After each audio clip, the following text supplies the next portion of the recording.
Where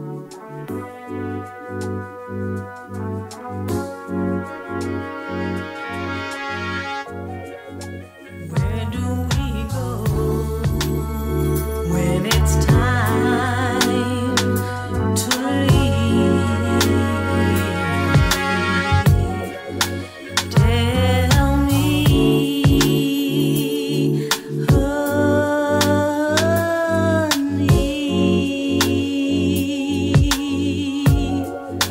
Tell me, oh, when we feel, where do we go? The time is near. I have so many things that I feel. Where do we go? Where will we go from here, my dear, my dear? I don't know where we will be. Where do we go when it's time to leave? Tell me, honey.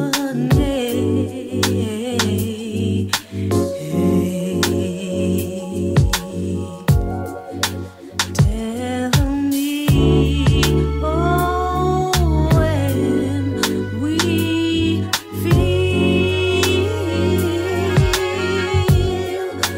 where do we go? The time is near. Where do we go? Where do we go from here, my dear, my dear? I don't know where we will be.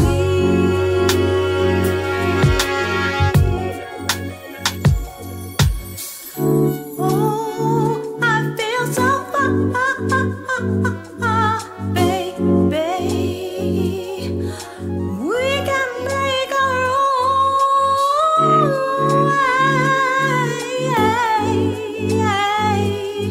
way. I can say, yeah, yeah, yeah.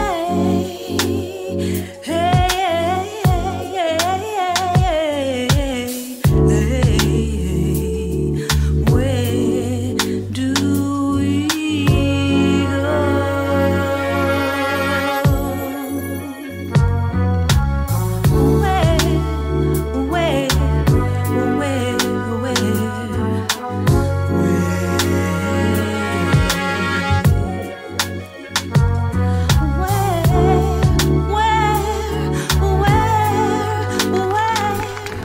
Testing 1 2 1 2 1 2 testing 1 2 1 2.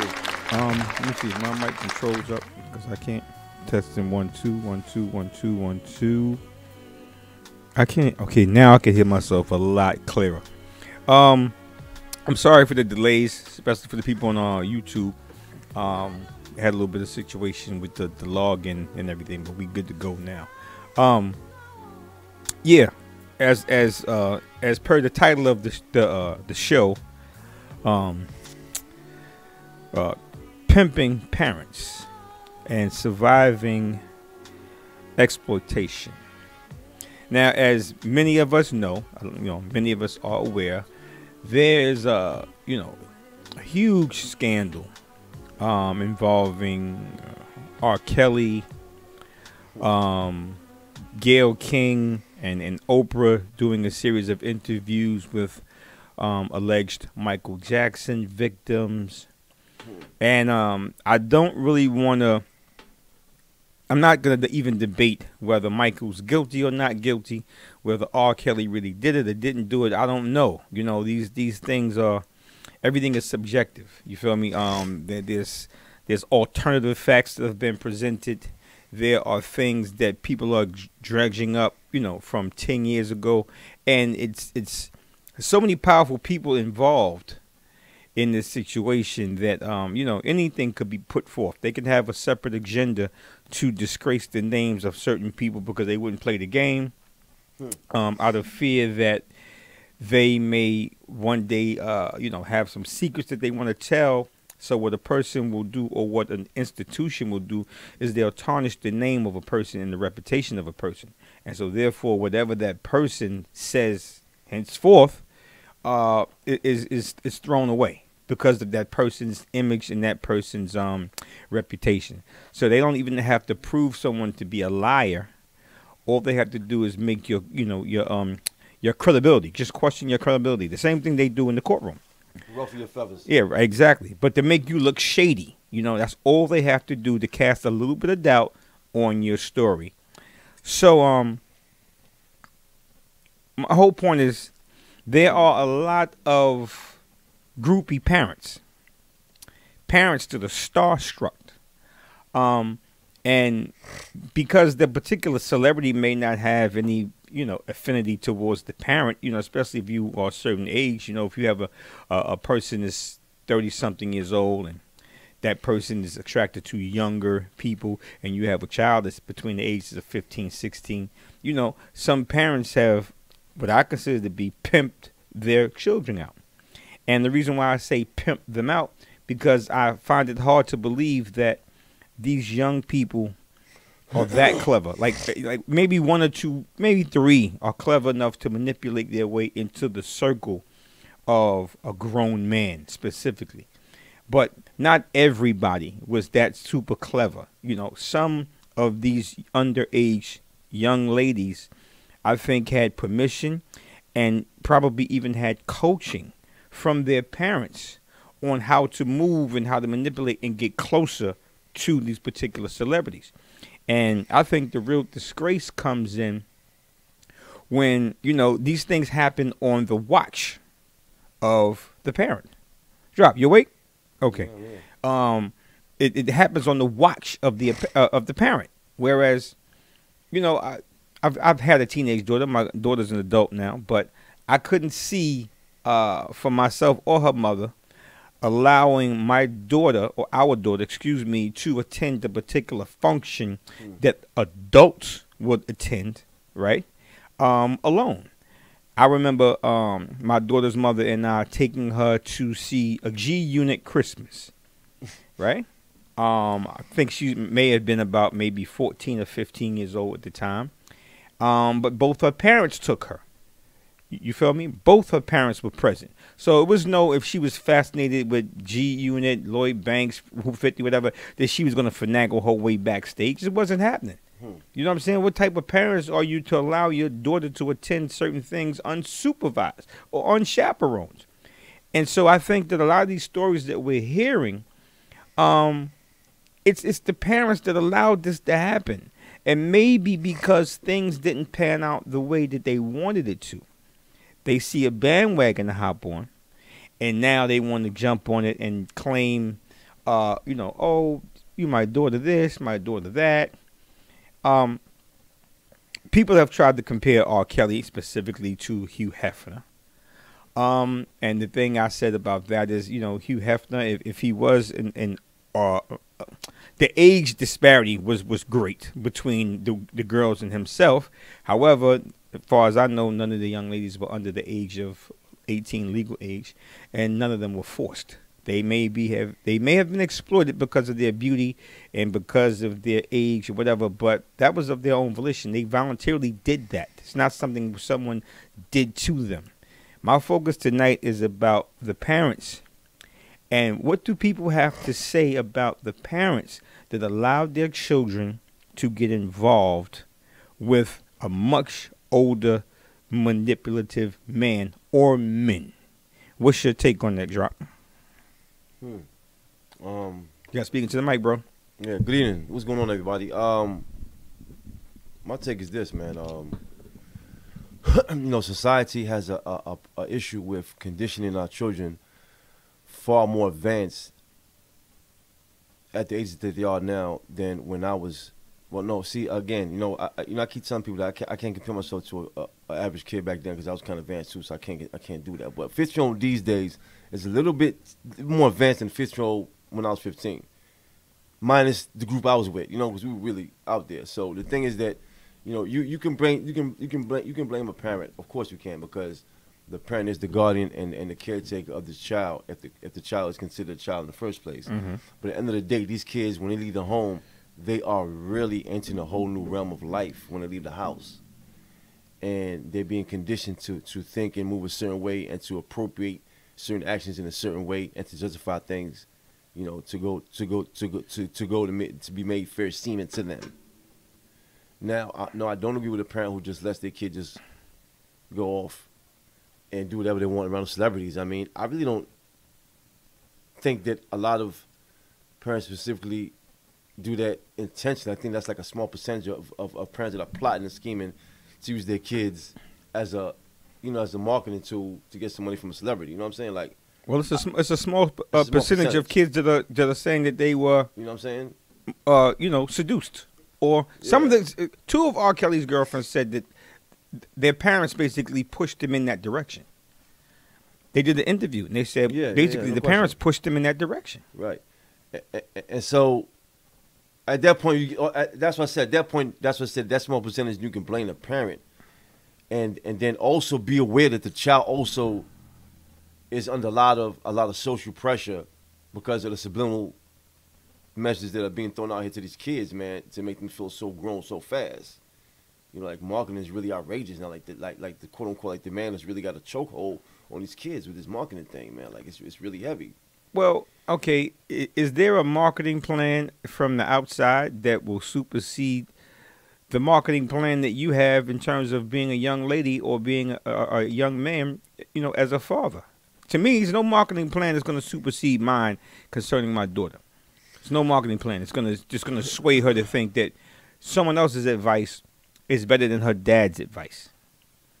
Because I'm going to give her sound advice. I'm going to allow her to see me fail. I'm going to allow her to see me be compassionate. I'm going to allow her to see me cry. I'm going to allow her to see me be a human. Mm-hmm. Whereas it's not one thing I can do where it's going to tarnish everything else I've done, where I seem like I'm this perfect person, and all of a sudden she finds out for me to be a phony because of this one thing, and now she don't trust nothing I say.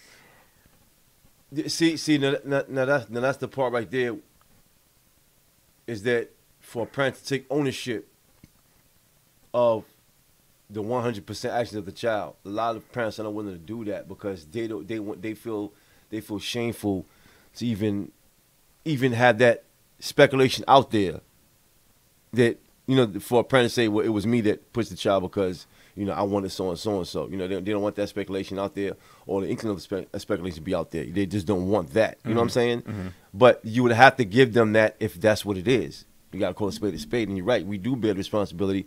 And no one's subliminal messages or curtailing should supersede a parent's. So let me ask you a question. It shouldn't. Does mean it is, though? I mean, sorry, like, you know what I'm saying? I mean, well, there are influences where we send subliminal messages to our children, right? But no way, no how, I think as a decent parent, do you send a subliminal message that selling your body is cool or it's all right because of who it is.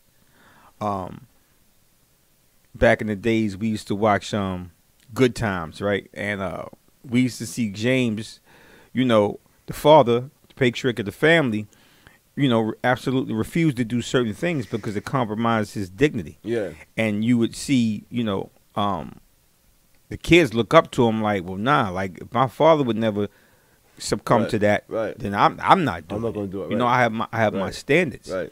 And even though a lot of us fall way short of being perfect, I think communication is key.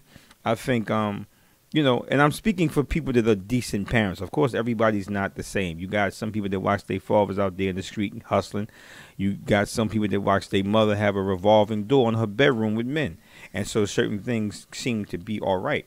But the parents of the young women that are speaking out against certain things, they don't appear to be those type of parents or those type of people. It's a strange thing because Woody Allen, who raised his adoptive daughter Soon Yi, he raised as and he married her. And his wife or his ex-wife was furious, because she did. It's not like how do you How do you fall in love with the girl you raised as a daughter? You follow me? How do you do that? You know what? Look, man, check this out. Woody Allen. You know what I'm saying? And this is what I'm going to say. It's funny how a human being, the moment that I'm contested about an action, I am so fast to distance myself from a norm. And let me tell you what I'm talking about. Let's say if I'm Woody Allen. All of a sudden, you know my answer's going to be about me marrying Soon Lee? Well, she's not me, my biological daughter anyway. All of a sudden, that's a factor now. She was your daughter growing up. You see what I'm saying? You introduced her as your daughter growing up. But you see how quick. But now because it's convenient for him. Now it's convenient for him to say, oh, that was my daughter anyway. So it's like, I'm not doing anything wrong anyway. Like, come on, man. Yo, dude, are you serious? So let me ask you a question to broaden the spectrum. I see a lot of advertisements for these like little teen proms and stuff like that. Right. Where the parents push their kids into the entertainment business. Right. Because the kid is damn near like that's their meal ticket.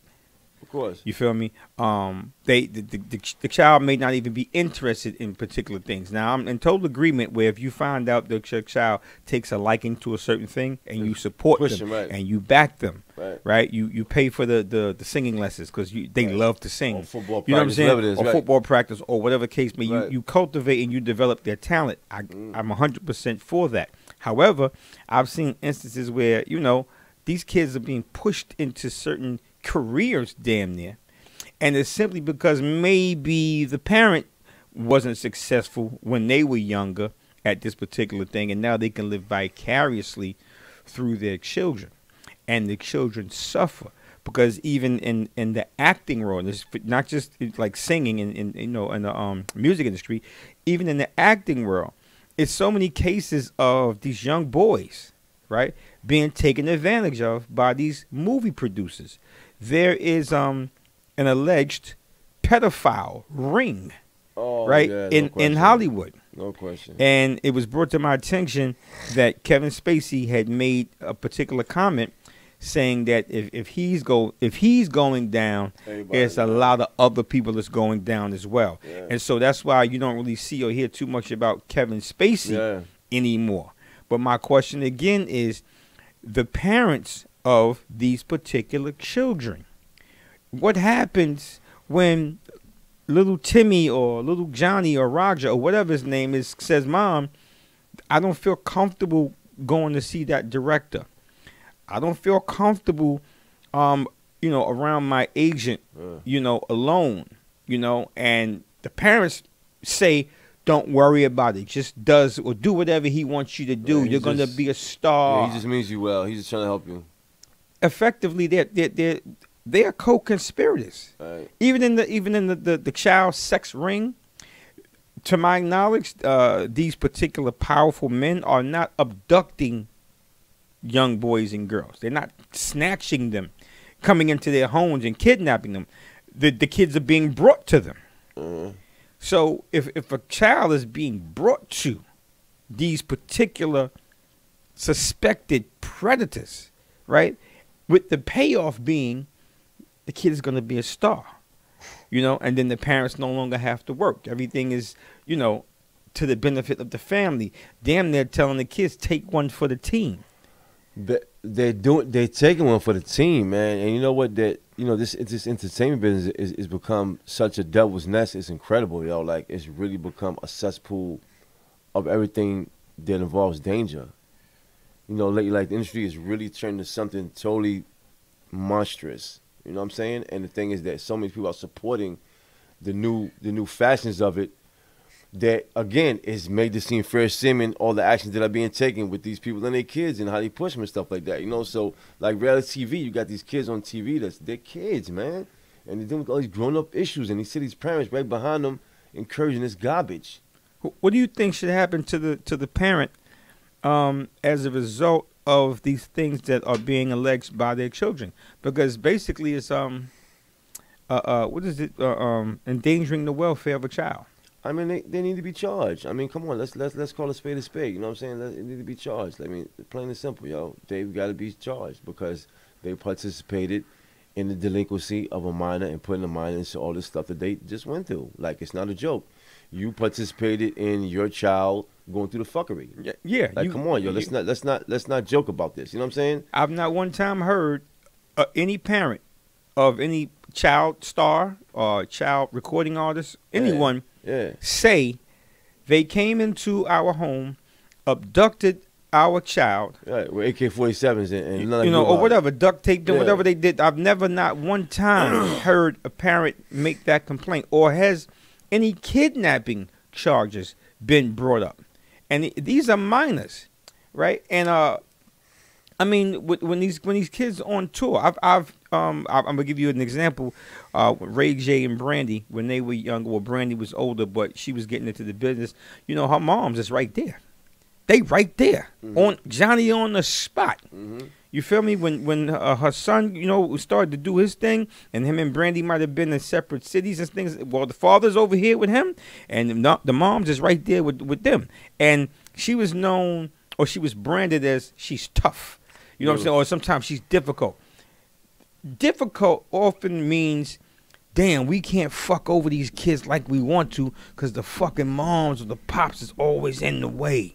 That's what difficult really, really means. Yeah, difficult means that they can't fix you and wind you. Yeah. Like there's something wrong with you. You're broken, and they're trying to wind you and fix you to work it the way they want. Yeah. So that you'll be able to move this way, and you're not doing it, and now you become a resistance. You become a problem. Exactly, because they can't manipulate the children. Monopolize and manipulate the situation. You know what I mean? There was two child actors. One was named Corey Haim, and I think the other one was Corey Feldman. And they were plied with cocaine, women at the age of like maybe 11, 12 years old. You feel me? Yeah. So 11, 12 years old, what exactly was going on? How were you at this particular party? Because back, Hollywood, they used to have the hors d'oeuvres, on one side of the plate, and the bills of coke or the lines of coke on the other side of the plate. They was handing out party favors. But why was a child even at these particular parties? Why was a child even suggested to even attend these parties? They should have been stopped at the door. They should be like, where are you going? There's no minors allowed in here. The executives, the people that put the party together, everybody that saw these little teenage boys running around in Studio 54 and all these different Beverly Hills parties and stuff where drugs is rampant. No one said, yo, this is crazy. You got to get these kids out of here. And if there were adults present and they did nothing, they ate it by default. And they're co-conspirators.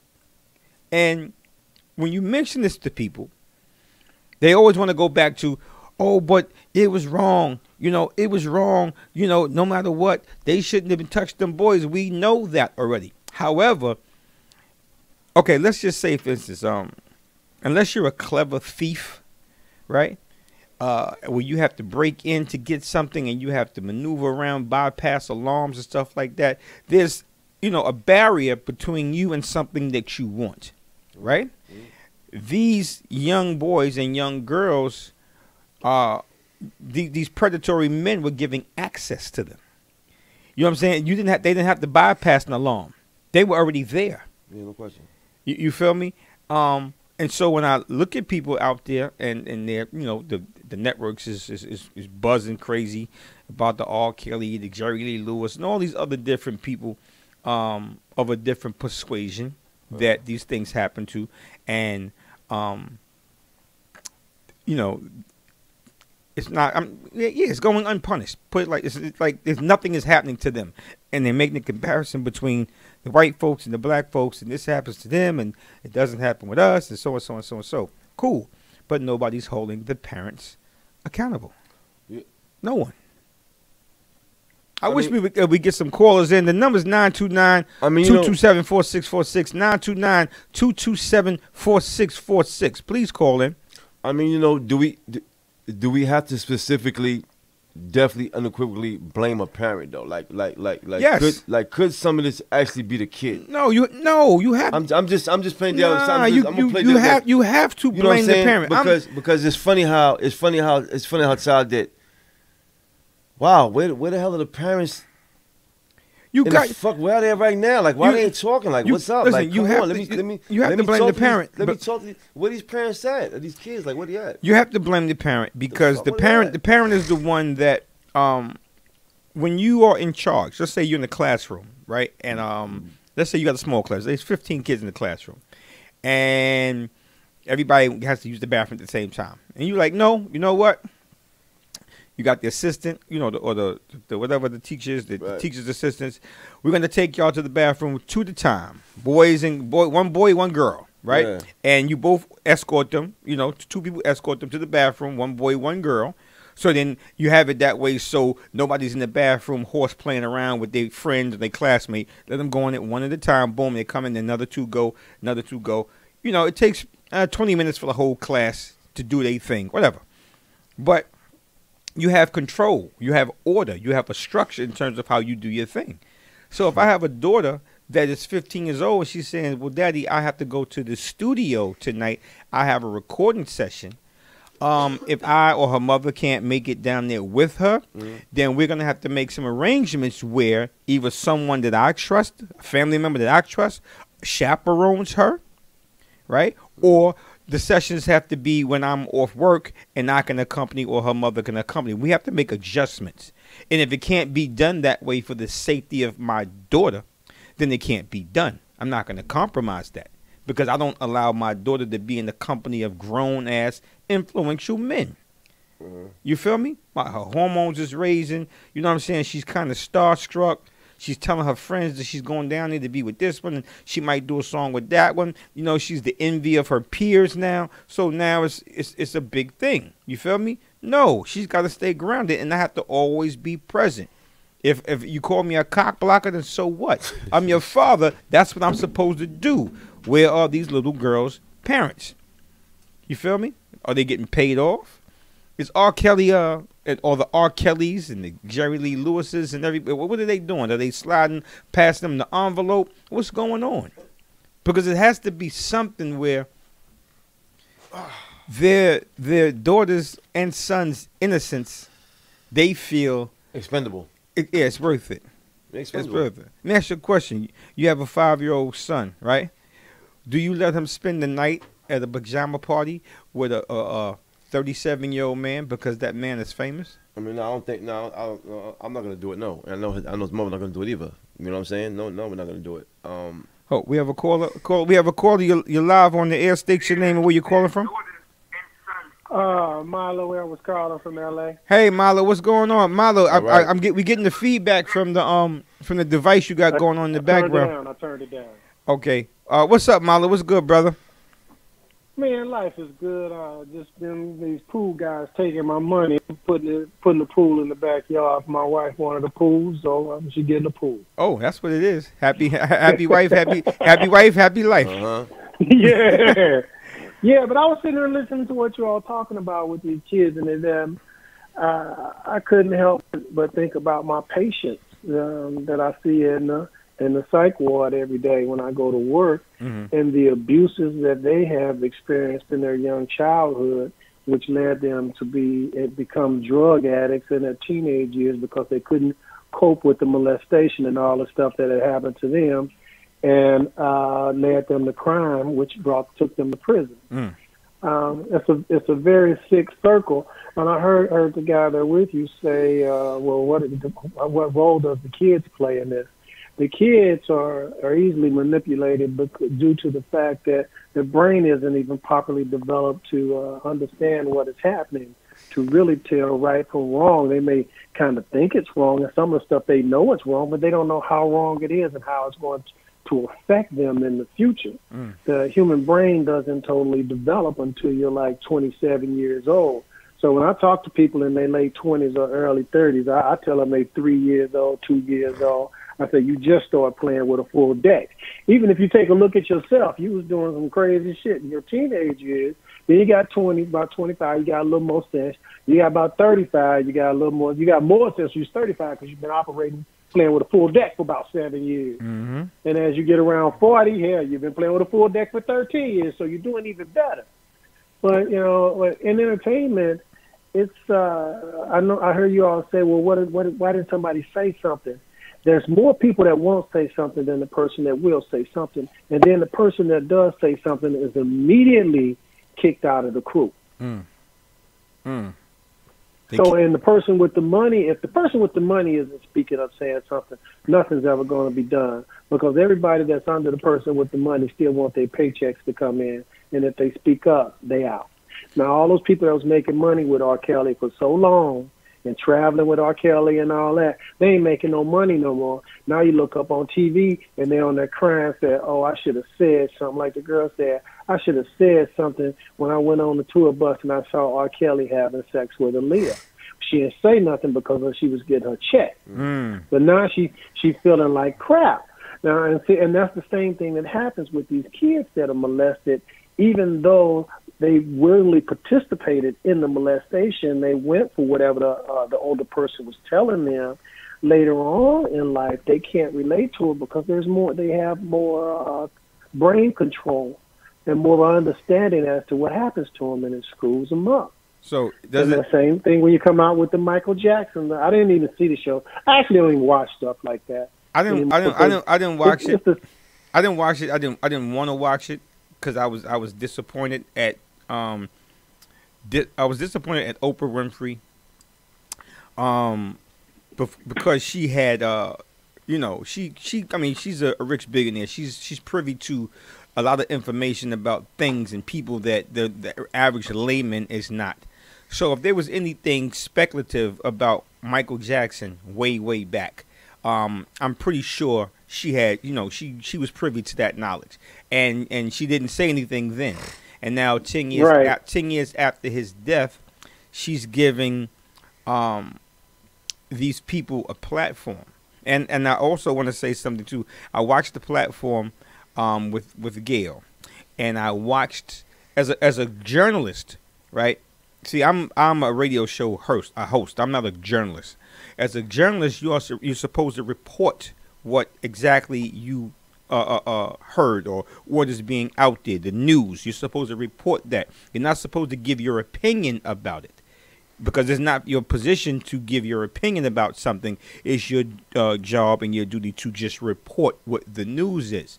I watched that the post, I guess, conversation that she had with her colleagues, and she alluded to, yeah, he this, yeah, he that, talking about R. Kelly being in the background with the young girls and saying that he made certain gestures to let the girls know that he was close by and he can hear this.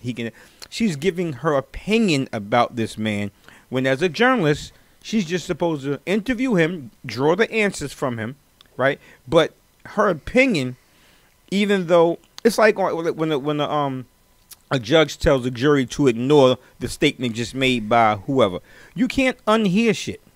Yeah, you feel me? Already. So once you heard it, you know what I'm saying, and you know that it was said, you can't forget what you just heard. Yeah. So even if people weren't quite clear or hadn't formed an opinion as of yet about the young ladies, in their interview, Gayle King basically put forth a narrative and said that this is what it is, and that's what it is, and she's saying it.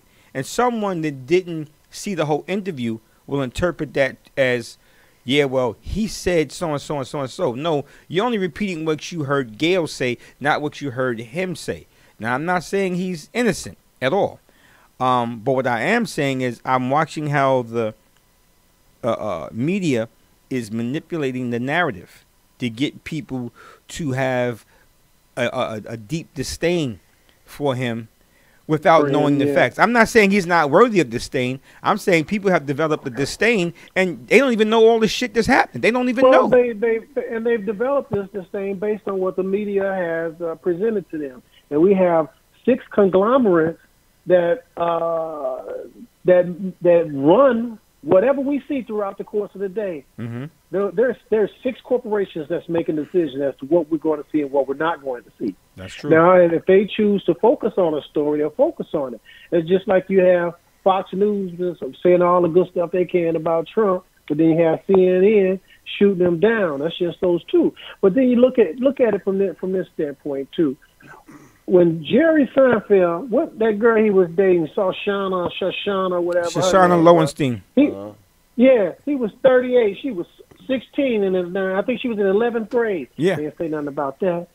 Priscilla Presley, I think she was 14. Elvis was 25. Ain't nobody talking about going to jail for none of that. And then these things was public knowledge.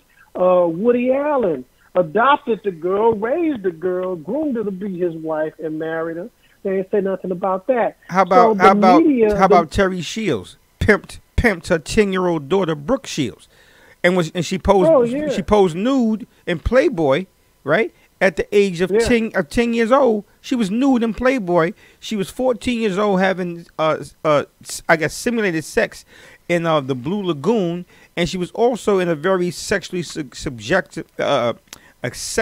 suggestive role in Pretty Baby, I think, when she was like 12.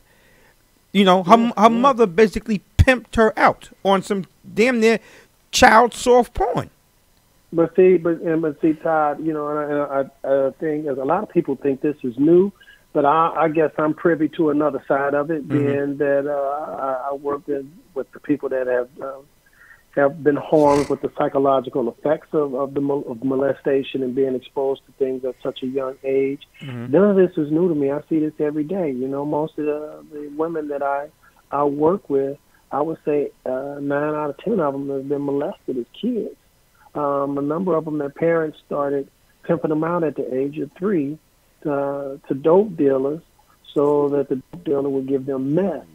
You know, and that has happened to a lot of them. And then there was even one that was in her early teens, and her dad pimped her out to his dope dealer so he can keep getting his drugs and allowed them to have a relationship. Wow. This isn't new to me. I see it every day, and I hear it every day. This is something that is an epidemic within our society. Now, there is a portion of people out there that are immune to it because they're part of the powers that be, and you know they're never exposed. Or when you see it with Jerry Seinfeld or people of his status, it's like, oh well, it's okay. Their family even okays it. I know he's 38 and my daughter's 16, but he can go out with my daughter. I don't have a problem with it. But when society gets pissed off at you for some reason, and the media, them 6 conglomerates come together and they say, well, we're going to put this out in the news, they launch at you full force. And people are their brains are so permeable, and so people are so ignorant and borderline stupid and lazy that they won't even go out and seek the truth or seek to find some information themselves. They take whatever the media feed them. Well, let me ask you this question, right? Is there a psychological term that describes people that, I mean, you can say pedophile, right? But I often associate the term pedophile with toddlers, you know, very small children, not, you know, say young boys that are 16 or young women that are, 16 years old and things of that nature, and it's just older men or older women. Because I just read in the news the other day where a school teacher was having sex with an 11-year-old student, and she actually had another one of her students as the lookout to make sure that nobody came in, you know what I'm saying, while they were doing whatever they were doing.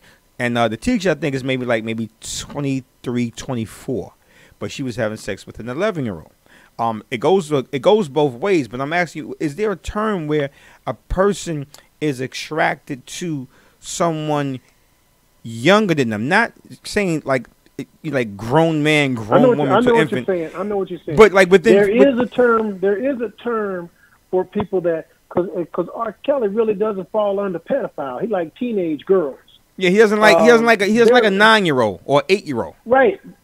There's a term for that, and I can't think of it at this at this moment, I think it starts with the M, like mesophiliac or something. I can't remember exactly what Man, the term is. you keep but your yes, there is a DSM-5 term right for next to you those all the who- time. You keep your DSM-5 Yeah. right next to you all the time, and tonight you ain't got it. I don't have it. I don't even think it's in the DSM-5. But there is a term for people that are sexually attracted to teenagers, adult males. Yeah. Or adult women, because Or adult women, in the paper you have a lot of people coming forth, pulling the lid over these teachers, the teachers that are having sex with these young men, and I see the parents as being outraged, because I've checked out a few stories. I've searched for a few stories doing my research, and some of these women are outraged. I mean, they like what? Like, they want the teacher fired. They want her thrown in jail. All different kind of things. They want punishment. In no way was mom saying to little Timmy, "Listen, keep fucking Miss Johnson, and I guarantee you, you know what I'm saying, you get a high SAT score, or it's to your benefit." No way were these mothers pushing that for their sons. Todd, hebophilia. Hebophilia? Hebophilia. That's what they're called. Wow. It just popped in my head. HEBEPHILIA. Now, I actually. Yeah, I'm sorry. That's what they call the people that have that can't get over. They persistently have sexual interest, for kids, but between the ages of like 11 to 14. Okay. 11 to 14, 11 to 16, or 15, or something like that. Now, I got a blockbuster for you, right? Mm-hmm. I spoke to my man on the way upstairs, and I asked him if certain conversations would be permissible. So I before I ask this question, I have to ask him again. Within our limitations, is the conversation that we spoke about earlier, is that permissible on this platform? Okay. Mr. OG Drop. How old are you, bro? 52, 51 actually. 51. You'll be 52, so Yeah. right? How old is your girlfriend? He's 18. Okay. You got that, Mama? What? How old is he? He's 51. Uh-huh. His girlfriend is 18. She's 18. Okay. She's legal, but then what that would the questions I would have then is what makes that acceptable to him? What is it? What does he have in common with an 18-year-old? Now, as I've said earlier, that the human brain doesn't totally develop until you like 27. Mm-hmm. So in a way, that's an abnormal relationship for us. That's something that most people would frown upon and judge him harshly for it. And then, as a psychologist, I would want to know what this young girl thinks about this. What happened in her childhood? What happened that makes her think it's okay to date a 51-year-old man, and what happened with this 51-year-old man to make him think it's okay to date an 18-year-old girl? Now, being that I work as a psychologist, I don't judge people harshly for what they do. The first thing that comes to my mind is why. What's going on here? Why? And then from that, I can come to some conclusion as to what happened. But yeah, that is outside of the normal range of what we would consider normal, because it's something that we rarely see. I mean, I'm not gonna I'm not gonna speak on her, because it wouldn't be fair. She's not here to speak for herself, Right. so I can't speak for her. And neither do I want to interrupt her life. You know what I'm saying? I'm just focused on me and my accountability. So my accountability is that I was molested as a kid also, by older women, and so.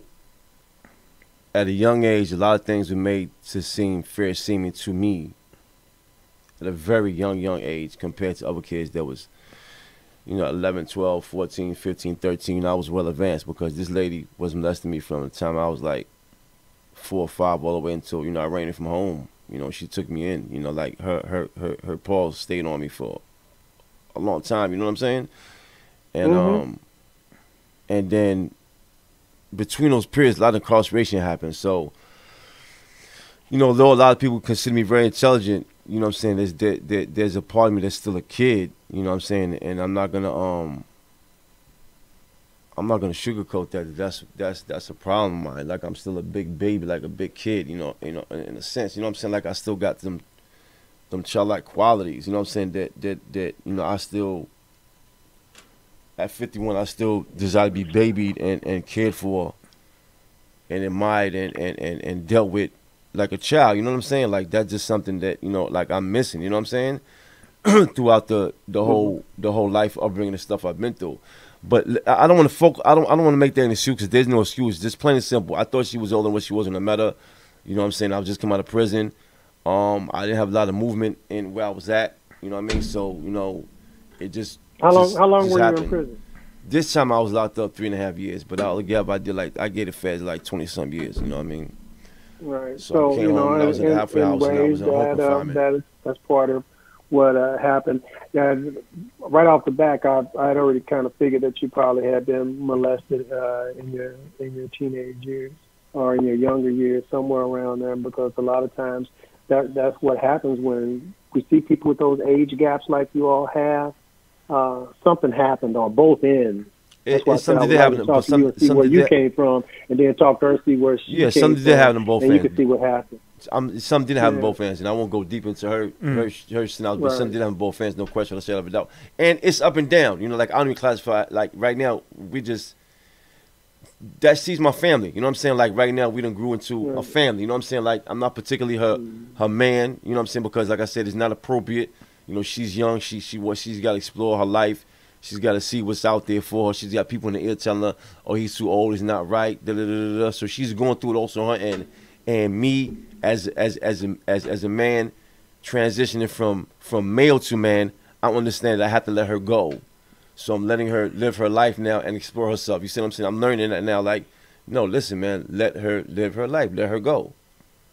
Once she hit 21, she hit 21, it's all gonna change. She's gonna get out there in the club scene and start doing some stuff. And she lives an adult life. She lives that lifestyle now, regardless. You know, I don't hold her back from anyway, though, bro. You see what I'm saying? She's been living that way before she's supposed to have been living that lifestyle. You see what I'm saying? Let me ask you a question. Is it? And it seems like, and I'm not the psychologist. That's Dr. Milo.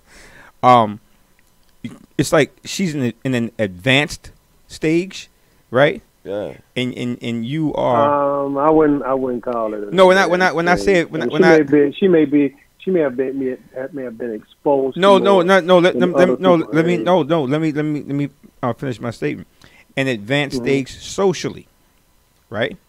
And socially, when I say retarded, understand the word retarded means just, you know, you've been held back because of being in one particular place. I mean, you figure out of 51 years, you've done 20-something years in jail. It's almost like you did half your life locked up. So from a social activity standpoint, just dealing with, you know, just everyday life as opposed to dealing with prison life, which you are well adept at. It's easy for you to do that. You come out here. It's like, whoa, I'm not used to this. When I went to jail, we was doing something different. Now we doing this, and now it's social media. Got to play catch up. I'm good. You know, I'm going to touch on this so that everybody can hear something really deep. And this is what I'm going to say about me personally is that when you use the word retarded, you know, I was in special ed growing up, and that's because the teachers thought that my learning disability came from emotional discrepancies growing up with the stuff I've been through growing up. So her age. She's a lot advanced, and she teaches me so much, and she's like my companion, like she's the one that be like, yo, snap out of it, yo, Mike, you know, because I've always controlled my environment so that won't come out about me in my But how do you handle in my criminal career? You understand what I'm saying? How do you handle socialization with people closer to your age? This is what I'm just saying now. I've controlled my environment socially. Because I don't trust people. I have not trusted people. Because those same people that I was supposed to trust when I was little were the same people who let somebody try to stick a dick up my ass or try to let this girl, let this girl force me to eat her for 50 hours a day. You know what I'm saying? So it's like those same people don't need to be trusted. So when I started being a street person, I know how to control my environment, and I did it with iron fist. I'm gonna control my environment. So what is You know your what I'm saying? environment? What is the age group and the environment in which you socialize? There was adults, criminal adults. There wasn't kids. There was criminal adults. That's why I socialized with. I'm talking about now. I don't socialize with people. I don't have nobody to deal with now. I don't trust people now, especially now they come up from prison. I don't trust nobody now. No, I don't have a lot of associates. So you're extremely minus this industry right here. Minus this industry stuff that I'm doing. Ain't no fraternizing. I don't trust people. Like I'm not gonna like I got a hard time with my like I have a cousin who's kind of affectionate. And he's always, the guy says, I love you, man. And I got a problem with him hugging me and trying to kiss me because I feel like, what is he set me up for the kill? What's going on? Like, yo, stop. You know what I'm saying? Like, yo, don't do that, homie. I know you love me. I got to relax. But when he is affectionate towards you, do you think any of the things that happened to you in your younger years is a part of that? You have a flashback maybe? Or of course. That's the problem. Of course. Yeah, no question. That you don't want? No question. Yeah, no question. Yeah. Yeah. So what are you doing to deal with that? Have you gone and had any therapy to talk about these emotions? Because one day, the only way you'll be able to get over this, you sit down in front of somebody and talk to them about it and work it out, and then work on your socialization so that you won't become so guarded, so that any socializing challenges that you have, you can work on that, and you'll be open to communicating with people more and learning more about yourself and learning more about society rather than isolating yourself from portions of society and staying away from people, because the way it kind of stagnates our growth. And there is a psychologist, I can't remember. Yes, Eric Erickson. He works on the theory of psychosocial development, how we develop as individuals. And it's like in our infant years, from like 18 to 18 months, we have the trust and mistrust.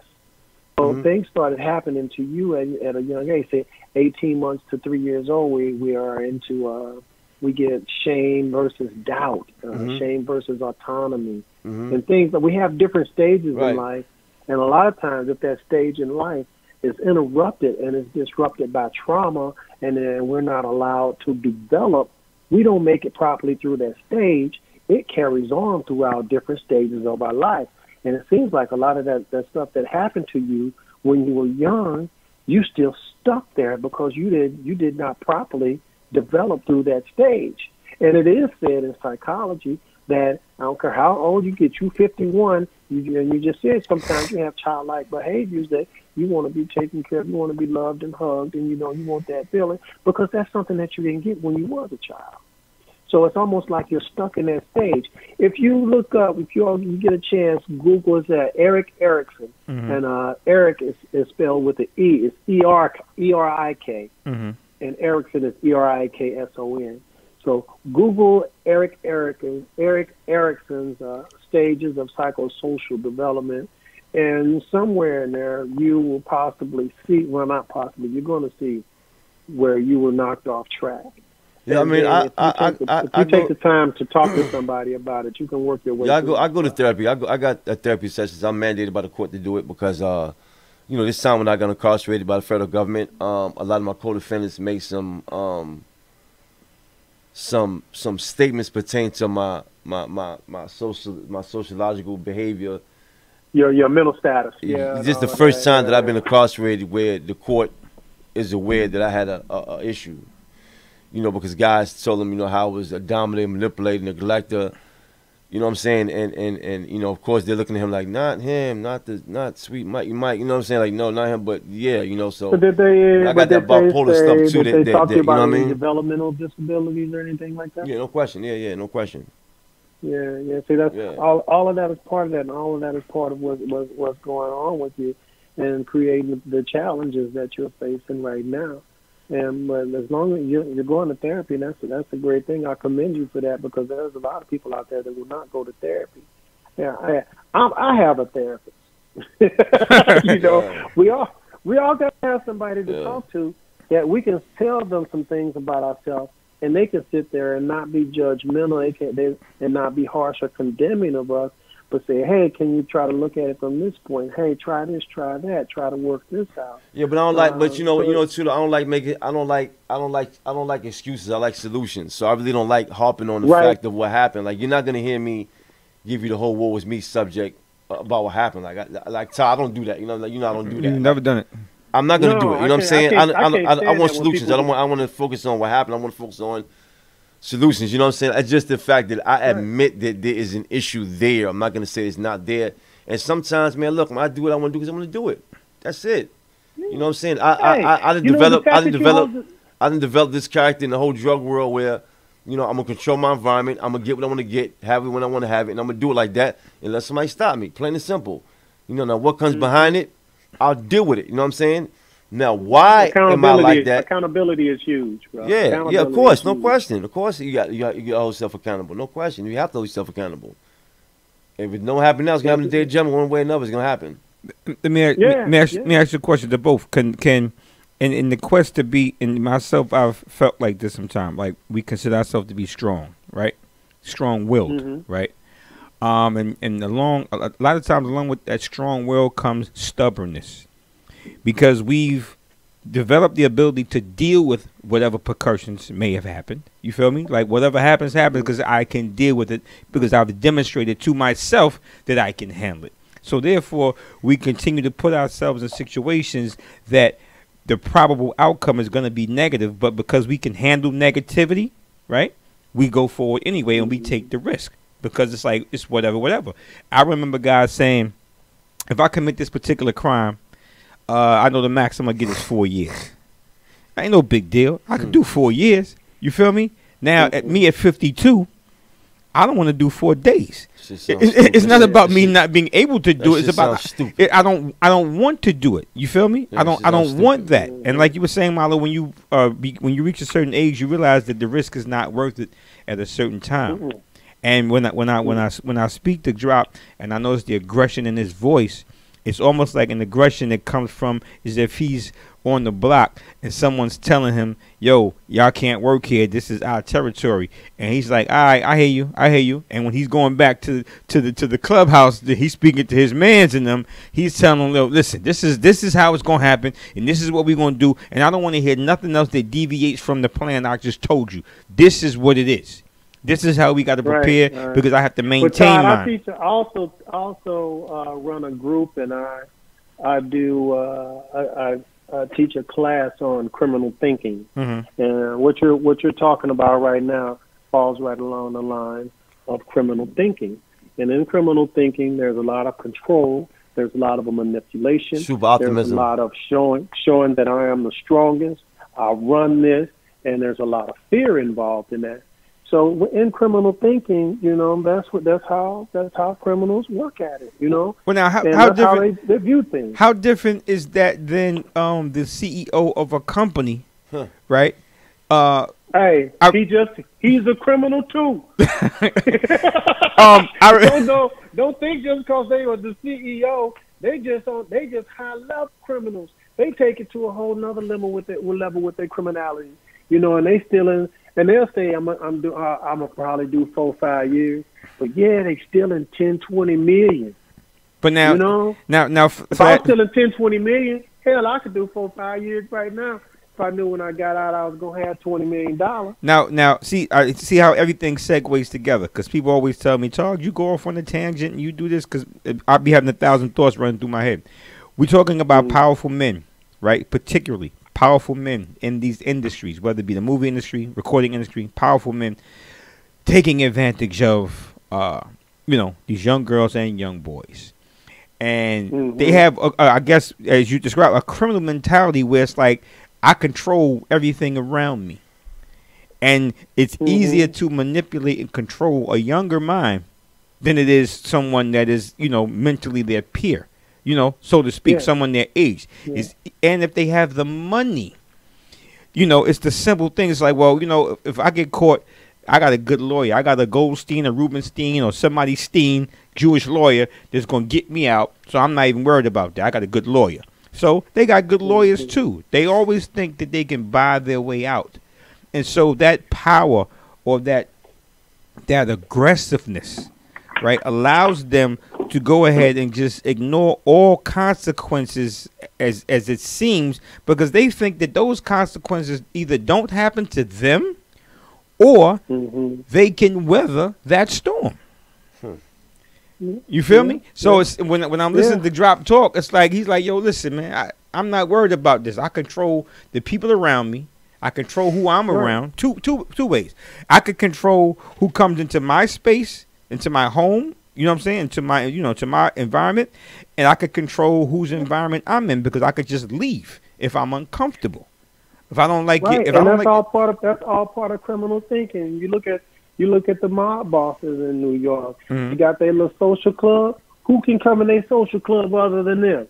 Exactly. Nobody. They got big Paulie and Billy Thumb sitting outside the front door, and you're not getting in there. Yeah, we don't care if you have to use the bathroom or you want to drink. You can't come in. It's not for you. You can't come in. That's how you control that environment. That's all part of criminal thinking when you're dealing in that environment.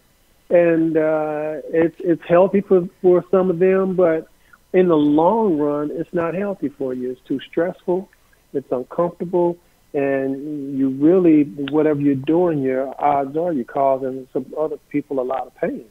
Whether if you're selling them drugs or not, you're saying, well, I'm not using the drugs, but you're selling them the drugs. Or you're making a way for them to get the drugs, and then they're destroying themselves, and they may be at home abusing their kids because the drugs, or abusing their elderly parents, or abusing their wife, or the woman abusing her husband because they're the drugs they're using that they get from you. So you are a contributor to a lot of the negativity that's going on in society, and you have to grow beyond that. That's why you need to see somebody and talk about it and work it out. Let me ask you a question, right, Marlon? Specifically,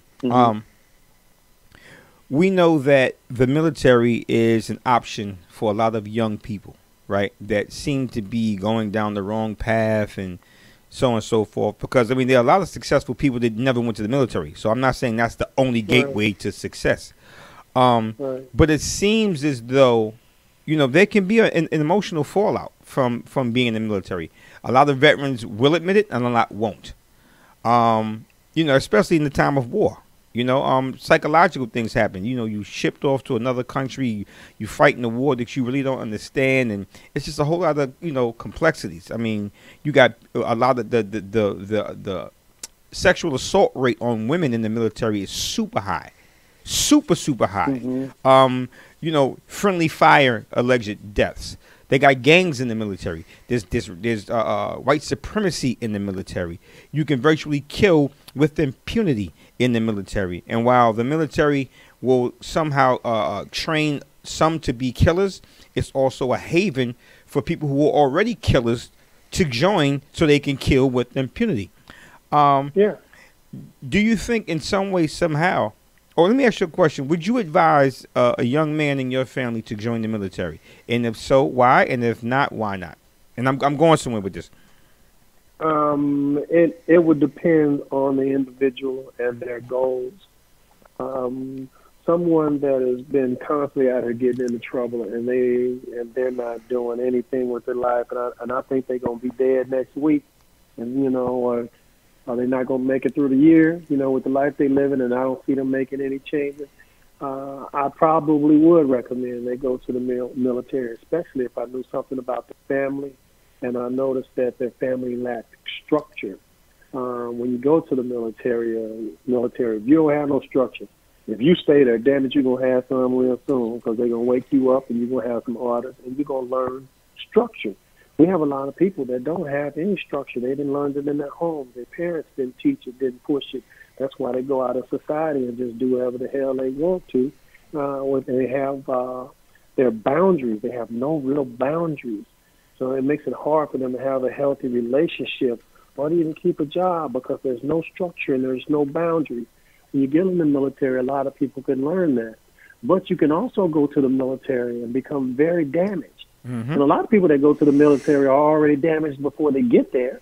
And then they get there and get traumatized even more, because you have race, especially if you're a young black man, you have racism in the military. Then you have people that get raped and killed in the military.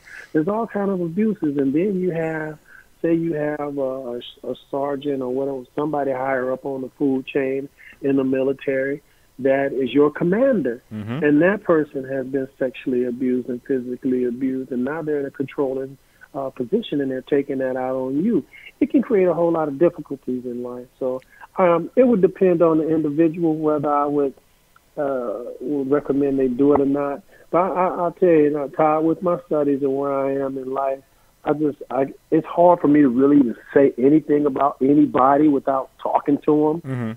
You know, because I feel like I need to do some type of mental exam and have some type of conversation with them to gain some understanding as to what they're thinking and how they're viewing things before I could even give my suggestion. You don't want to give a general, you don't want to give a general umbrella statement because it might not be applicable.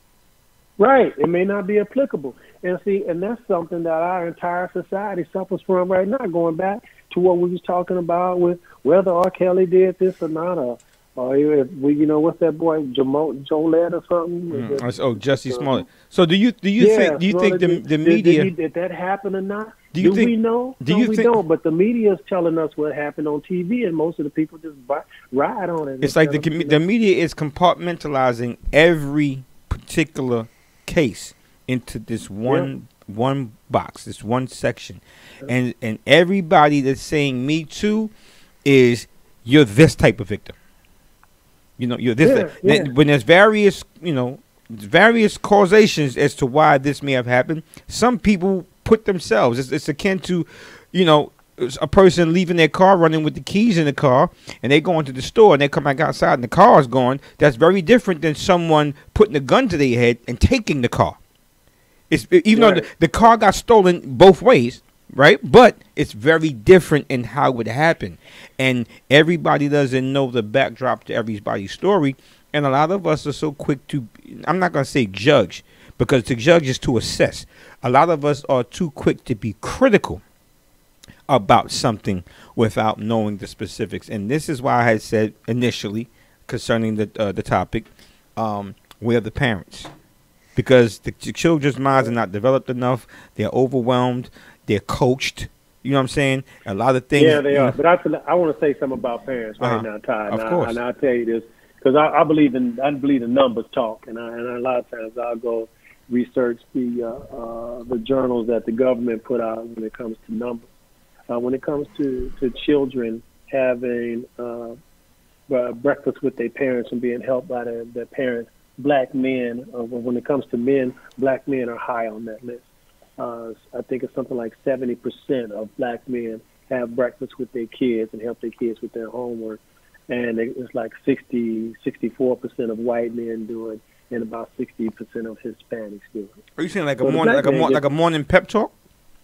Yeah, a morning pep talk, and here's your cereal, and you going on up to school. You take care of yourself. Daddy love you. I'll see you when you get back. Yes, it's about 70%. 7 out of 10 black men are doing that. And I don't know where they get from that thing that like we not in the home and we don't be taking care of business. It's something like that's a false narrative. I think 48% of black men have babies, and then there's like another 44% don't have any kids, and there's this other 8% out there that I can't. You know what? I'm messing those numbers up. I'm not gonna say them because I'm messing. It's cool. I get the gist of what you're saying in terms of it's a false narrative. I think that's put forth about black men in general, about black people. Period. It's a false narrative, and sometimes people have something that's called personal incredulity. I can say something, right, because I don't have the doctor or the certification to, be qualified in certain people's eyes to make a statement, and they'll say, well, how the hell would you know? Who are you to say this? Like basically, I'm just as smart as you, so how the hell you know something and I don't know it? You feel me? They try to discredit my knowledge because they don't know it, and because they don't know it, it can't be. But if you have because you got into their belief system. Yeah. You know what? Where 9 out of 10 arguments start? Belief system. You know, if you're not functioning within their belief system, it becomes a argument. They want to Then you got a discredit problem. Yeah. But you know what? Now I remember, it's 52% of black men. 52% of black men have children and are taking care of their children. 52%.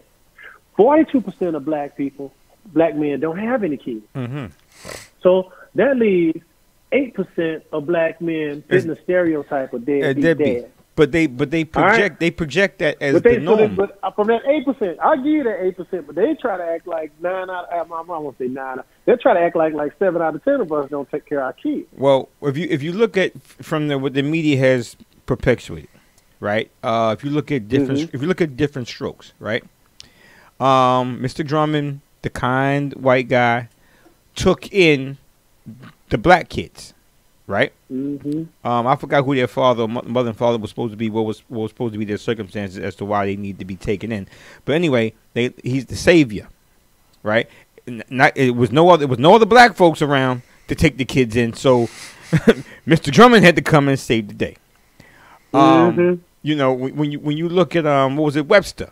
You know, he came to live with, you know what I'm saying, the nice man and you know his wife and everybody, and they took care of him, loved him like a son. Now, I'm not saying that there's anything wrong with a white person taking in a black child, loving and caring for a black child. It's because it's a child, period. I'm not saying there's anything wrong with that. But what I'm saying is they put forth these particular images where you think that, you know, if something was to happen to my mom or my dad, there's no other qualified people within my family or within my race to step in, because all I've seen was the heroes have been these particular people. You feel me? So they push forth this narrative. Now here's how it segues into you know, what we're talking about. You have the impressionable young lady, and you know, the lawyer speaks to her and says, listen, it's in your best interest. You have to think about this, that, and the other, so and so. And the lawyer's probably black, and they're going to offer a settlement, right? Or they're going to offer some type of cash payment to the young lady to say this or say that. You know, push forth this agenda, or just leave that alone. Just be quiet. It'll go away, right? They're always putting a white person in a superior position, in a position of authority. And that's why a lot of these black entertainers, they have a white lawyer, they have a white talent agent, they have somebody that seems to be automatically in position of authority. It's placed that way. It's not always like that, but it's placed that way, where we don't even trust someone that looks like us. And I'm not saying that all the time that these white people are untrustworthy. I'm not saying that, but we are force-fed. Well, you know what, no, Todd, I'll tell you this, but when it comes to white people, there's a lot of good white people out there. A bunch of good white folks. Because without good white people, nothing would change. We still be slaves.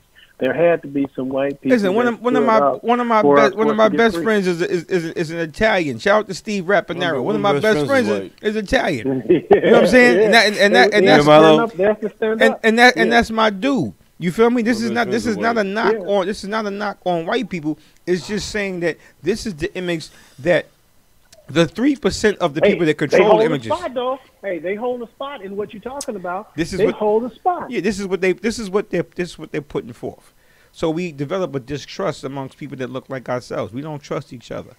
You feel me? So when they send the lawyer in and say, "Hey, listen, you know, Johnny Cochran was one of a kind, because he was probably the only black face where people would be like, oh, who you want? You want whatever. Pick your most powerful Jewish lawyer, or you want Johnny Cochran. Well, because of what he did for OJ, I'm going with Johnny. But since Johnny Cochran passed, there's no other figure that we could look at as this is a black man that's going to do right for me in the legal system, in the justice system. So a lot of times I think these people that are pressing charges, making these particular allegations now, 10 years, 20 years later, the people that are prompting them to do this, right? They're looking at that person as, listen, just listen to me, just follow my directions. Everything is gonna go okay. Don't worry about that. You know, we'll have an arrangement, and an annual payment will be made, and just say this. Here's the script. Memorize your lines, right?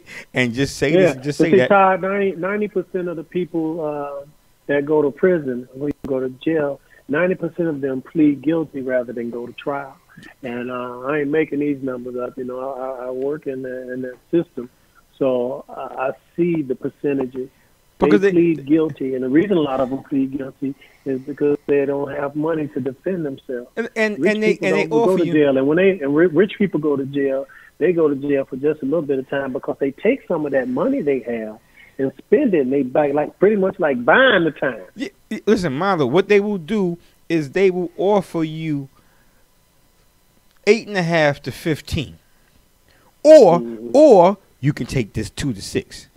You feel me? That 8.5 to 15, 8.5 to 15, you doing 12. You doing 12. You feel me? Or you could take this 2 to 6, where the maximum you could do is half of the time that you would maximally do. You know what I'm saying? If you took they give you 2 to 6 at 50%, or 2 to 6 at 80%, 70%. Exactly. Like so it's the lesser two evils. It's like, okay, you choose door number 1 and you got a guaranteed 50,000. If you choose door number 2, you can either get $1 million or nothing. You know what? Fuck it. Let me just take this 50. Let me take this 50. I got bills. Exactly. They make the choice. The disparity in the choice. You know what I'm saying? The range is so vast that it's like, whoa, ain't even no middle ground. That game with the suitcases. What was that game? You picked a suitcase and they had all the models up there and picked different suitcases. Yeah. But that's my cousin. My cousin was on there, and she was down to like 4. She had like 4 things left up there, but the $1 million case was still up there.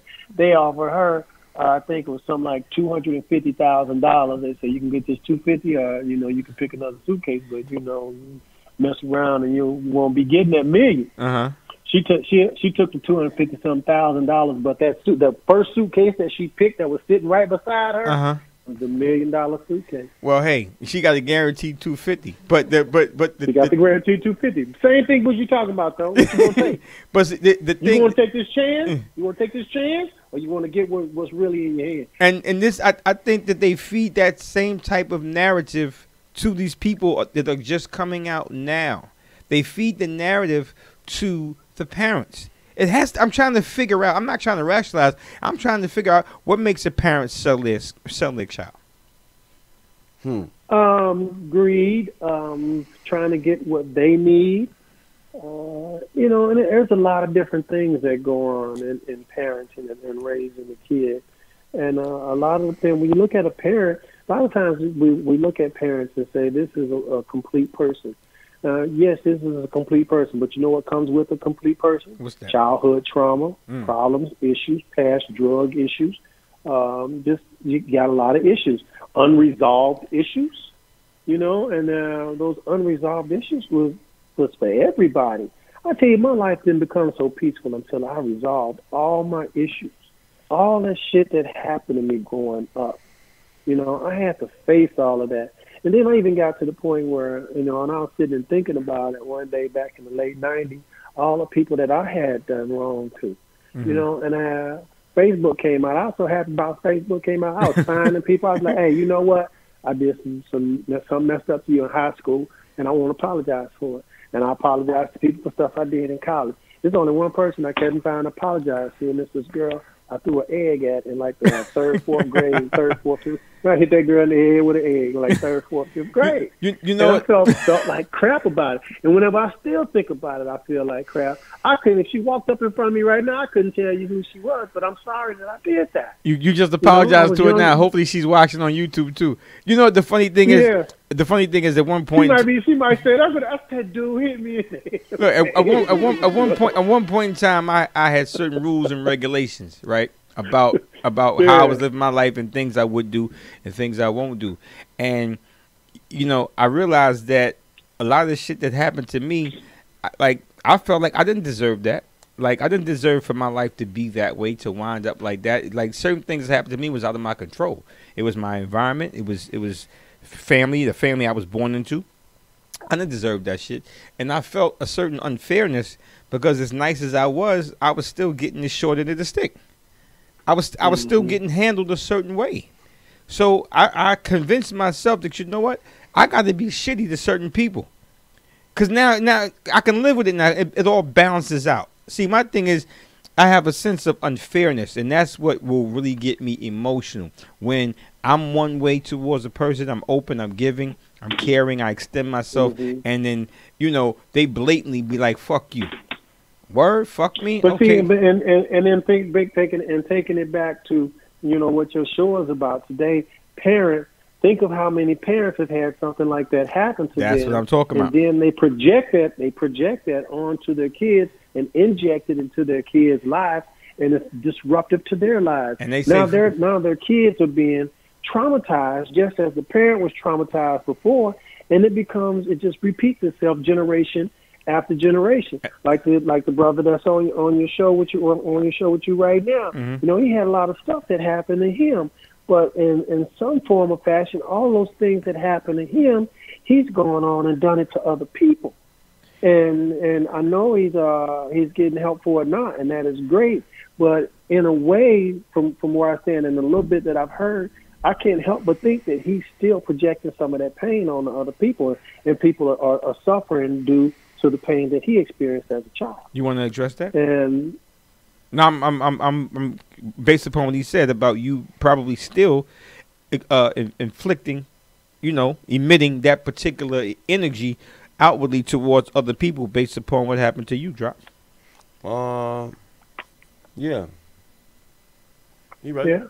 You're right. And the reason is, see, you being a smart person, and I've said a lot of times when people like, oh, people don't know right from wrong. No, people know right from wrong. Some people just don't give a fuck. Because any wrong I've ever done, I knew it was wrong. I wasn't oblivious to what the fuck it was. Like, when I say right or wrong, I mean, like, is it conducive to, is it healthy for both of us? If it, you know, is it selfish? I know right from wrong. And if I did it anyway, I said fuck it, because I didn't care. So my question to but you. as we start to heal, and as we start to admit and hold ourselves accountable for what we have done, and we start addressing the issue and start getting help for it, then we do better. We do better. Marlo, with me, the gentleman there with you today, he's getting better. He's talking to people about it. He's getting better. And he's Marlo, with me, young lady, with me, I only care about letting her do her thing so she could grow too. I only care about people that I may have done something to. I haven't done real harsh shit, but I only care about people I may have done something to or disappointed that really didn't deserve it. The other people that deserved it, fuck them. You know, and I'm I don't want to say believer because I hate the word belief, but I know that in particular situations, if I hadn't have did this to them, they would have did it to me. They was gonna get you. You know what I'm saying? If I didn't do it, they was gonna get me. You know what I'm saying? So by me doing it, it prevented me from getting got. You feel me? Right. So but I feel you. But then on that, what all led up to you being in that position anyway? What happened to lead you to a spot, a place? What led you to be in a place? It could be something as simple as. So it was some crap going on. Look, okay, I'm gonna give you a scenario, right? I'm gonna give you a scenario. Mm-hmm. Brother that I was real cool with, right, was the plug at Best Buy, right? He was the plug at Best Buy. You know, listen. You can use my discount, whatever case may be. He wasn't stealing anything, but, you know, we could use a discount, and he had a way where we could get something that we ain't have to pay all the money for. Cool. So now it was a particular person that was like, yo, you know, I just moved. You know, I'm damn near sleeping on this, that, and other. And I said, well, you might have to sleep on your milk crates a little bit in your box spring, but I can help you get some electronics and things of that nature, right? I said, I'm gonna put you with my man, and he gonna take care of you. You feel me? So I tells my man, listen, my people gonna come through, whatever the case may be, and just look out for him. He's like, all right, whoever's your friend is my friend, yada yada yada. So they came through, and they got the flat screen, they furnished their living room with all the electronics that they had. Boom. I told them initially, listen, don't tell nobody else. This is I'm doing it for you. What do? They go tell this one. They go tell that one. And through a chain of command or whatever case may be, whatever, they tell somebody that's an employee at the same Best Buy that dude works at. So that person wanting to move up on the totem pole tells the manager monitors his activities that he has with some other people he's dealing with, and he winds up getting caught, and they just fired him. Cost the man his job. So the person that I had said, I'm going to hook you up, yada, yada, yada, once I found out the whole story, they were in a bind, and they came in, they needed some other things and whatever case may be, and I was like, well, fuck you. Like, fuck you. Like, yeah, I can help you. I can help you immensely. I can solve your whole fucking problem with a snap of the finger. Fuck you. And they were real cool with me. But my thing was, you basically got this man fired. And then I think in a way I got him fired because I plugged him with somebody I trusted. Yeah. They ran their mouth, chain of reactions. And you know what I said, man? There's no guarantee that anything that you do for somebody or the way that you honor them, they're going to honor you back. It's no guarantee. Right. You're hedging your bets each time you extend yourself. And I had to just change the people I extended myself to. You feel me? I just changed the people. And that is where the gentleman that's there with you right now, that's where he's at. He done stuck his hand out plenty of times and then got him some time. He done got him caught up in some tough situations. So, he's past that. You become really guarded, and you don't trust people no more. You don't trust nobody because most of the people that you truly love or you thought you loved and you thought they loved you and they had your best interest at heart, they really didn't. And that leads all the way back to what we were talking about with parenting. A lot of times these parents don't have their kids' best interest at heart. They be like, I made you. I brought you into this earth.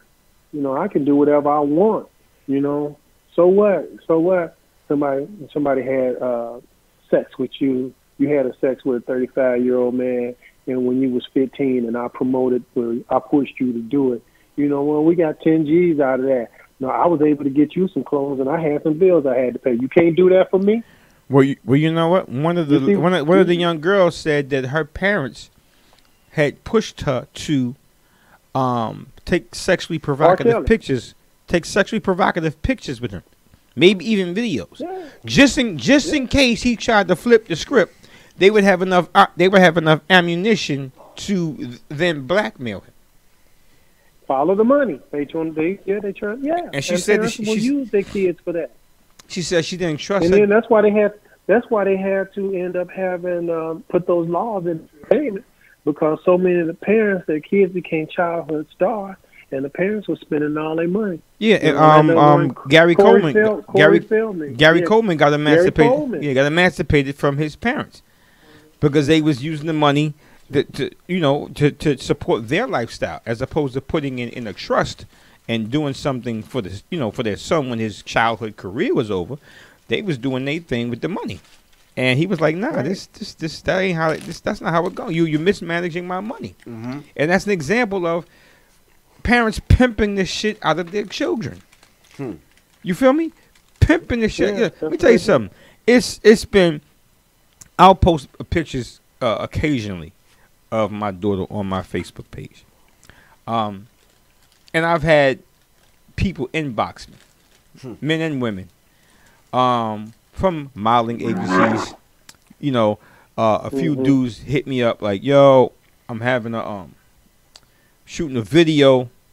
You know what I'm saying? Whatever case, maybe music video. Yo, you think your daughter would be interested in such and such and such? I'm like, nah, she good. I already know she's not with that. That's not her thing. We've had talks about that. That's not her thing.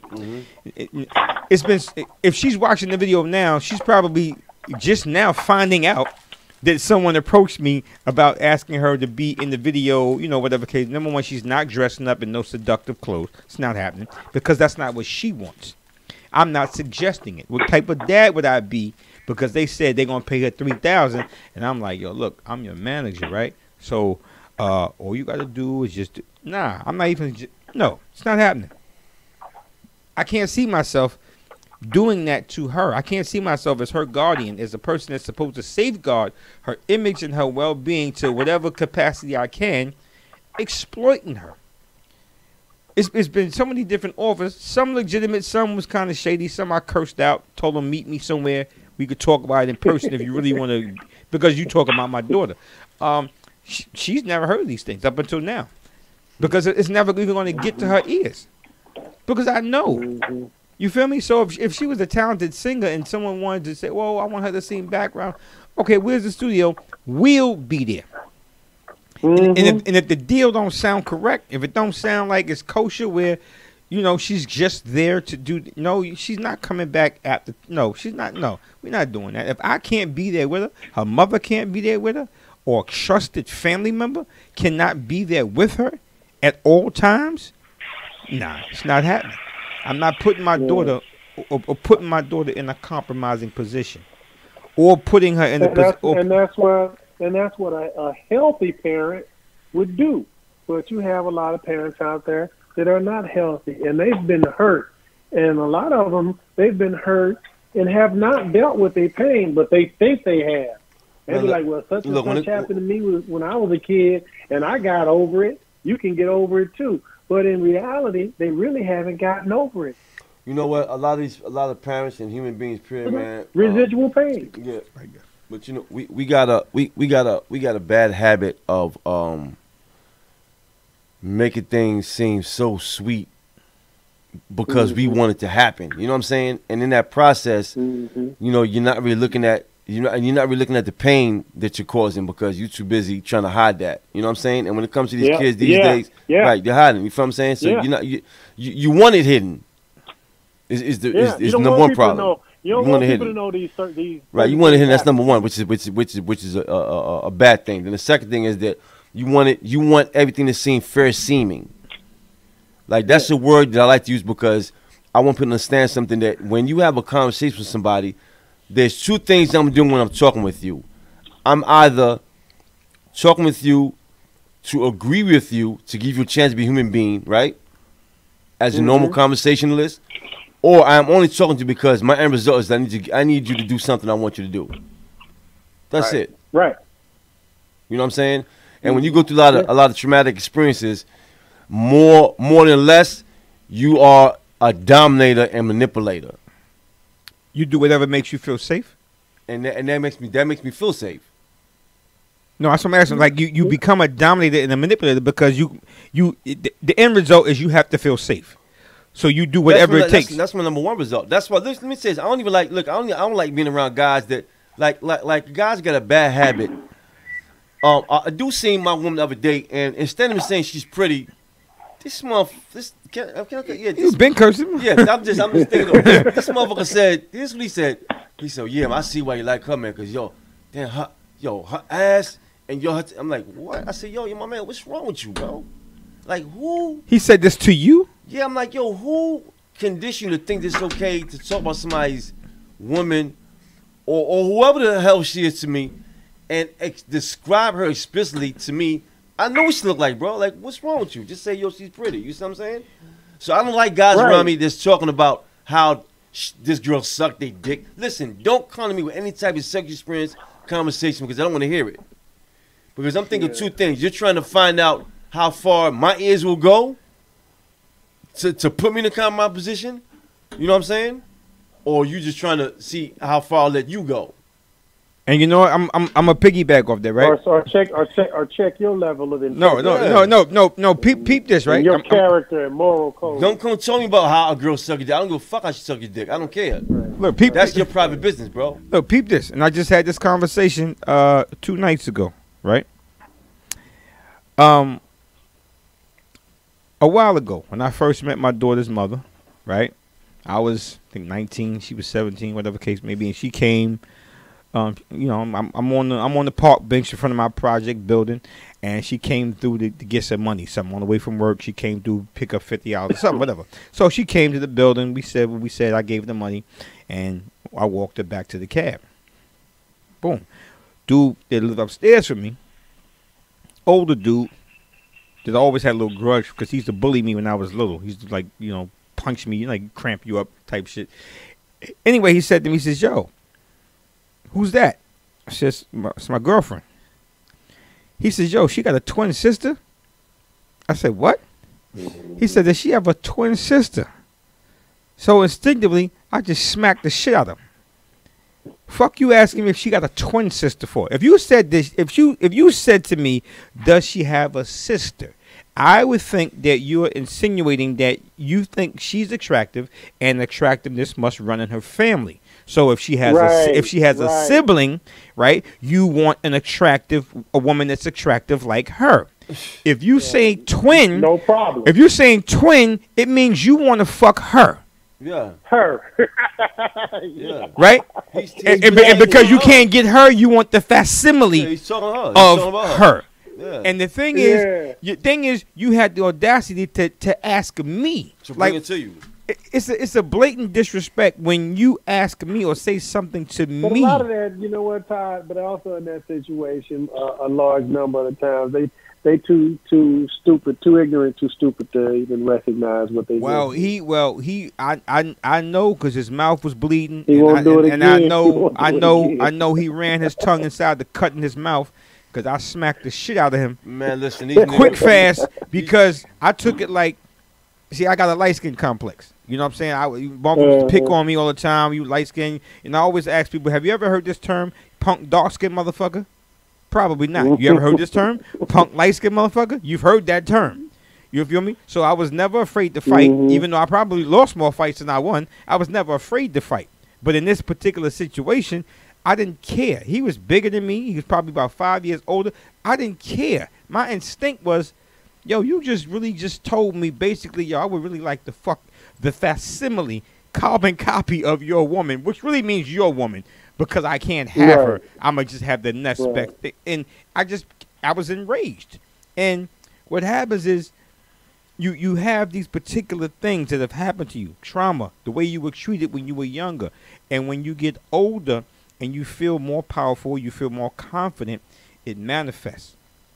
It comes out now. Yeah, and then it comes out, and then when it comes out, and if you're a parent, you can start to exploit your children, which is back to again to what you always talking about when I came on. It manifests in so many different ways. Parents do it all the time. We're talking right now. Somewhere in this world is happening to millions of children. They're being exploited, and then you have to come into think about those countries where it's allowed that you can date teenagers and stuff. Or you even have to leave this country. You can go up towards Utah somewhere, and how many of them are marrying their 12, 13, 14-year-old girls?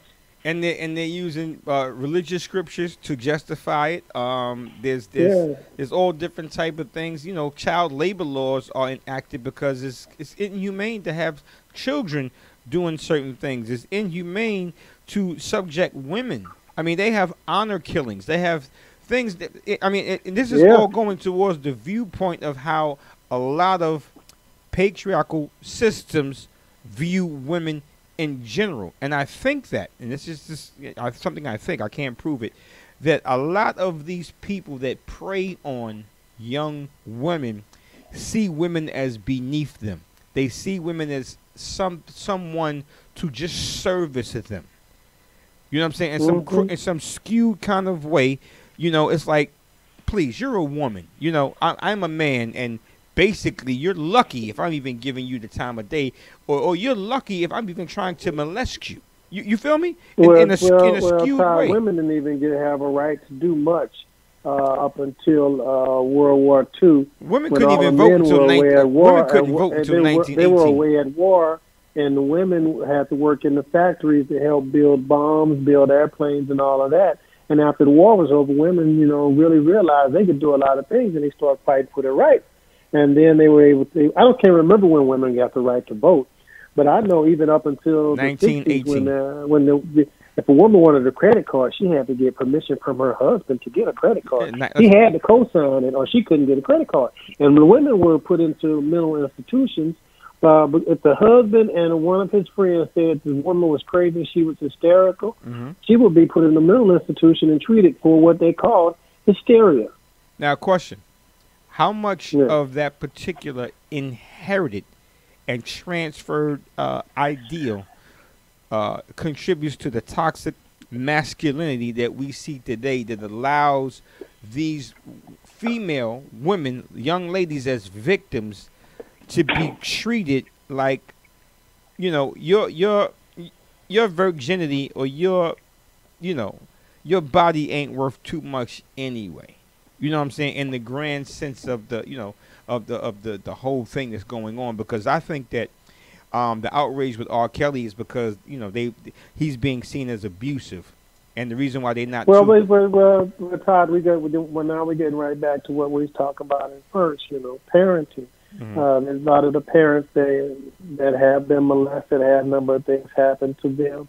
No, they don't even know the value of themselves because they've been damaged and they never took the opportunity to heal from their pain and develop the type of value for themselves that they deserve. So if they don't have that value in themselves, they don't pass that value on to their kids. So their kids are out here doing things that devalue them, and that shows a lack of love, honor, and respect for self. So it's hard for a child to learn to love, honor, and respect themselves when they have a parent that doesn't love, honor, and respect themselves because the parent doesn't pass that on down to them. You know, even though that happens in a lot of families, you'll have that one person out of 4 kids.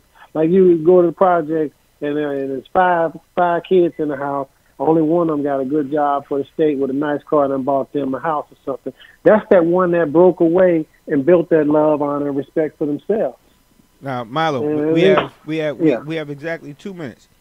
I need you to. Oh, okay. I need you to say something. Use up a minute at a time. I need you to say something in relation to the topic where people can be inspired moving forth. Oh, man, you know what? Moving forward, you just have to be still, you know, pay attention to yourself, and really learn to love, honor, and respect yourself. Because once you learn to love, honor, and respect yourself, you will not be dishonorable. You will not be unloving, and you will not be disrespectful to other people. When you disrespect other people and you hurt other people, it really comes from manifestation of the same things within yourself, that negativity that resides within you. So if you start to face those negative things in your life and change those negative things, and then also watch and pay attention to what you consume, you can be a better person and you can enjoy life to its fullness and its totality. Now, when I say those things that you consume, it's not just food. It's what you choose to watch and engage in. You know, those conversations that you engage in on Facebook, all the negativity that you engage in. Don't stop watching all that crap. Stop listening to all that crap. There's a lot of things that's going on in this world that we'll never be able to change. And we have to accept that. You have to start bringing into your life, into your environment, what you want to be in your life, in your environment, the positive things.